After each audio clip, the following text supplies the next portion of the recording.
destroy.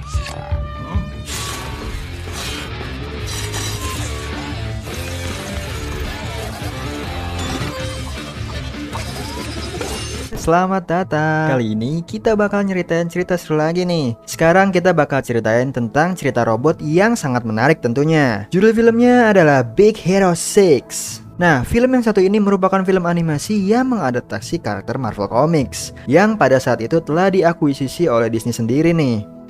Film ini dibuka dengan pemandangan kota yang sangat megah yang bernama San Francisco, gabungan antara San Francisco dan Tokyo. Nah, terlihat di sudut kota tersebut terdapat sebuah gang yang kelihatannya sedang berlangsung pertarungan robot mini.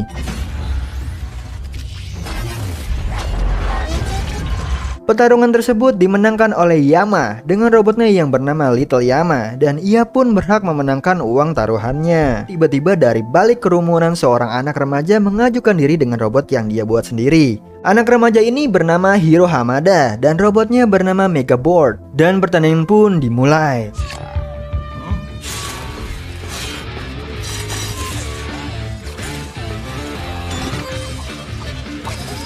Di sini Yama marah nih, lalu merebut Megaboard dari Hiro. Di sini beruntung Tadashi datang menyelamatkan Hiro. Si Tadashi ini merupakan kakaknya Hiro nih guys. Mereka pun berupaya kabur sementara Megaboard menghajar Yama untuk melepaskan diri lalu menyusul Hiro. Dalam upayanya meloloskan diri, ternyata patroli polisi malah menghadang. Hingga mereka akhirnya pun ditahan dan dimasukkan ke sel.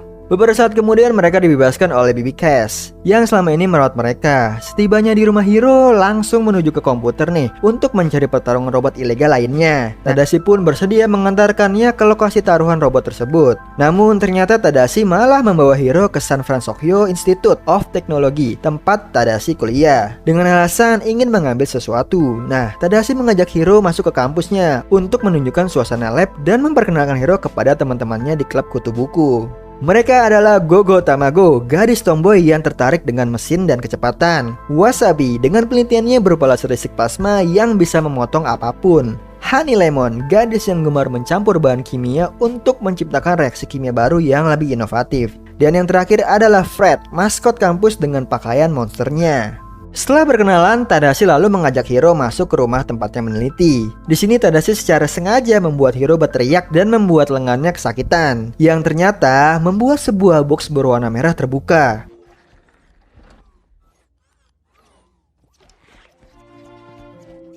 Dia adalah Baymax, sebuah robot pendamping kesehatan pribadi atau robot perawat yang akan beraksi ketika seseorang berteriak kesakitan.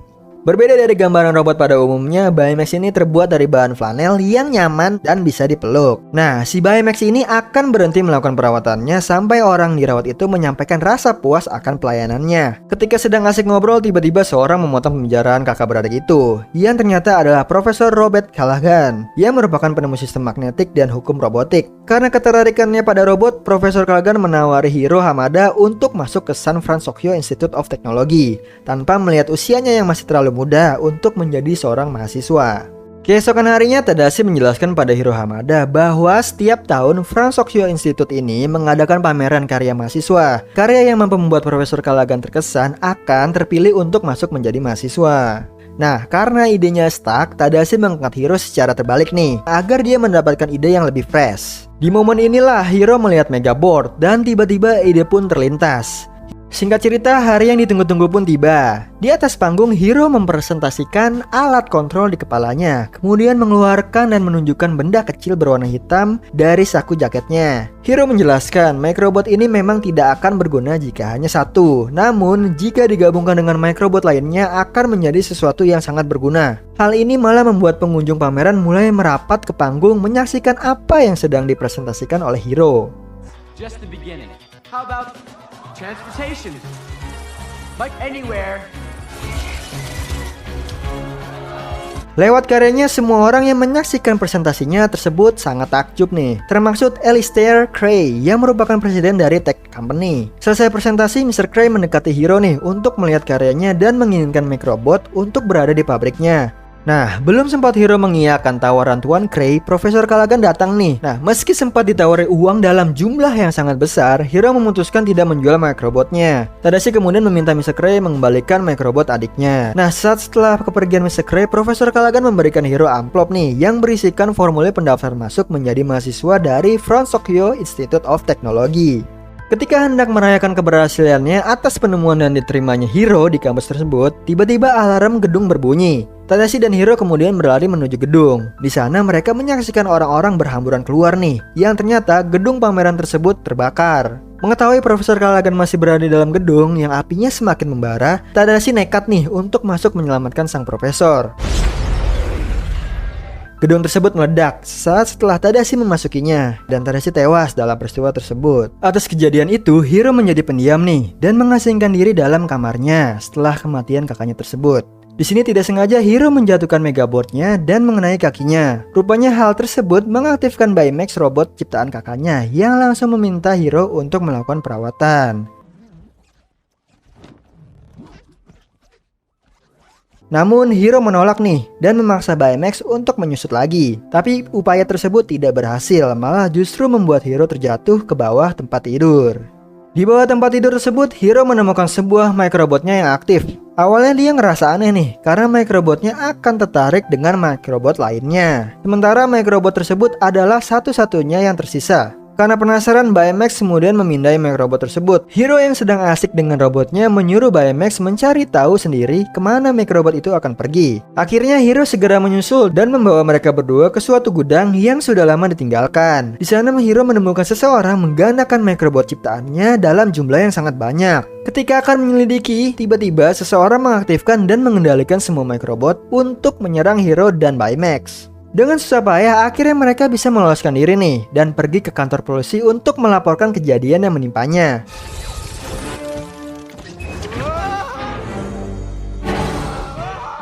Di kamarnya, ketika Baymax dimasukin ke box untuk dicas, tiba-tiba Baymax memanggil nama Tadashi yang membuat Hiro kaget dan terbangun. Melihat microbotnya, Hiro tiba-tiba berasumsi nih bahwa kebakaran yang menyebabkan Tadashi meninggal sepertinya bukanlah sebuah kecelakaan murni. Ia pun akhirnya memutuskan untuk menangkap pria bertopeng tersebut. Nah, di sini nih Hiro kemudian membuat kostum berbahan serat karbon untuk Baymax dan memasakkan chip petarung di tubuhnya yang telah dia download. Take care of this. Nah, karena merasa Baymax sudah siap nih setelah training, singkatnya mereka pun keluar menuju gudang tua yang didatanginya di siang hari.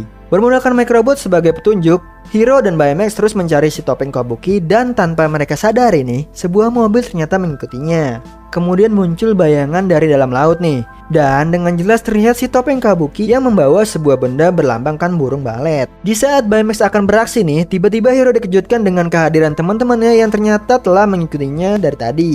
Si topeng kabuki kemudian muncul memegang sebuah peti kemas membuat Hiro dan teman-temannya kaget bukan main nih. Hiro pun menyuruh teman-temannya untuk pergi. Mereka pun memutuskan untuk melarikan diri. Setelah terjebak dari kepungan microbotnya, akhirnya mereka berhasil lolos namun tercebur ke dalam laut.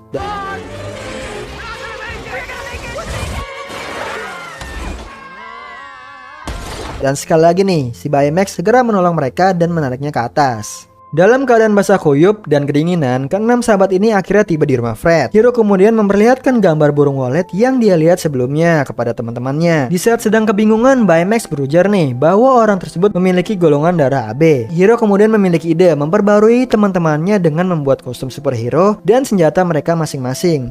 Di sini Honey Lemon dibuatkan senjata berupa bola-bola yang berisi bahan kimia, Gogo dengan roda cakramnya, kemudian Wasabi dengan pisau plasma, dan Fred dengan kostum monster yang elastis dan juga nih bisa menyemburkan api. Di sini Hiro juga memperkenalkan Baymax versi 2.0 dengan senjata berupa tinju roket yang bisa kembali nih. Hello. Whoa. No. Untuk membuat teman-temannya bertambah takjub, Baymax mengeluarkan sayapnya yang selanjutnya Hiro naik ke belakang Baymax dan memerintahkannya untuk terbang nih, dan mereka pun meluncur. Baymax kemudian menemukan kecocokan dan menunjukkan sebuah pulau di seberang. Hiro dan teman-temannya memutuskan berangkat menuju pulau tersebut dan mendarat di sebuah lokasi gedung yang disegel oleh pemerintah. Mereka akhirnya masuk ke dalam sebuah lab yang kelihatannya sudah tidak terpakai lagi. Namun akibat konstruksi bangunan tersebut, sensor Baymax tidak berfungsi dengan baik nih. Nah, di dalam sebuah ruangan kontrol, Hiro membuka monitor yang ternyata monitor tersebut berisi beberapa video yang memperlihatkan Mr. Cray memperkenalkan proyeknya yang bernama Silent Spyro kepada seorang jenderal dan beberapa orang lainnya. Video ini ternyata adalah proyek percobaan teleportasi gagal yang menyebabkan seorang pilot wanita bernama Abigail tewas. Akibat dari kecerobohan Mr. Cray sendiri yang tetap bersikeras melanjutkan percobaannya dan tidak memberitahui ketidakstabilan energi di mesin teleportasinya. Nah, akibat kecelakaan tersebut, pulau dan laboratorium pun ditutup oleh pemerintah. Tidak lama setelahnya, dari arah belakang si topeng Kobuki muncul dan menyerang mereka. Hiro meminta teman-temannya mengambil pemancar pengendali microbot di balik topeng Kobuki.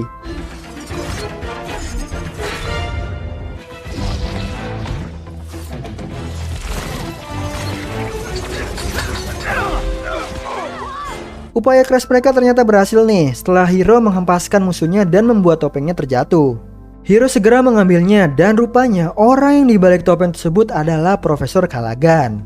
Profesor ini ternyata selamat dari kejadian kebakaran setelah microbot milik Hiro dicuri olehnya. Mengetahui Tadashi mati dengan sia-sia, Hiro marah dan memerintahkan Baymax untuk membunuh Profesor Callaghan. Lalu Hiro membuka port akses, kemudian mengambil chip perawatan Baymax dan melemparkannya. Seketika itu membuat Baymax menjadi mesin pembunuh yang mengincar Profesor Callaghan.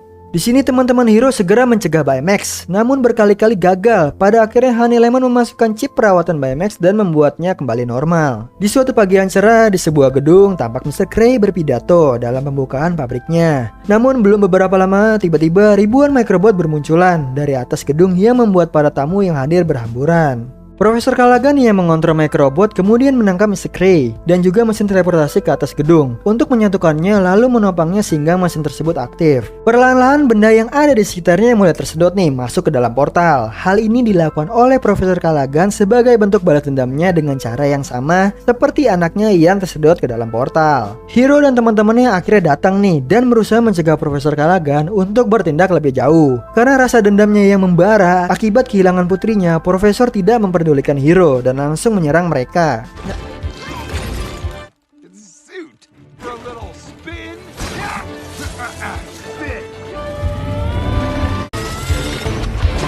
Lemon akhirnya melemparkan bola kimianya dan Fred menyemburkan api sehingga menimbulkan asap yang banyak dan membuat penglihatan Profesor terbatas. Ini membuat Profesor Callaghan tidak menyadari bahwa teman-teman Hiro sedang menghancurkan microbot dari bawah agar semuanya bisa terhisap masuk ke portal. Baymax kemudian mengambil topeng Kobuki dan menghancurkannya sehingga semua microbot tidak bisa dikendalikan lagi. Mesin teleportasi pun jatuh dan menghantam tanah, namun masih tetap aktif dan terus menyedot benda-benda yang ada di sekitarnya. Di sini Hiro kemudian bertanya kepada Cray bagaimana cara menghentikan mesin tersebut, namun mesin itu memang tidak bisa dihentikan karena penahan medan magnetnya telah rusak. Nah, di sini Baymax kemudian menunjuk ke arah portal dan mendeteksi tanda kehidupan dari Abigail putri Profesor Callaghan. Hiro pun memutuskan masuk ke dalam portal bersama dengan Baymax untuk mencari dan menyelamatkan Abigail.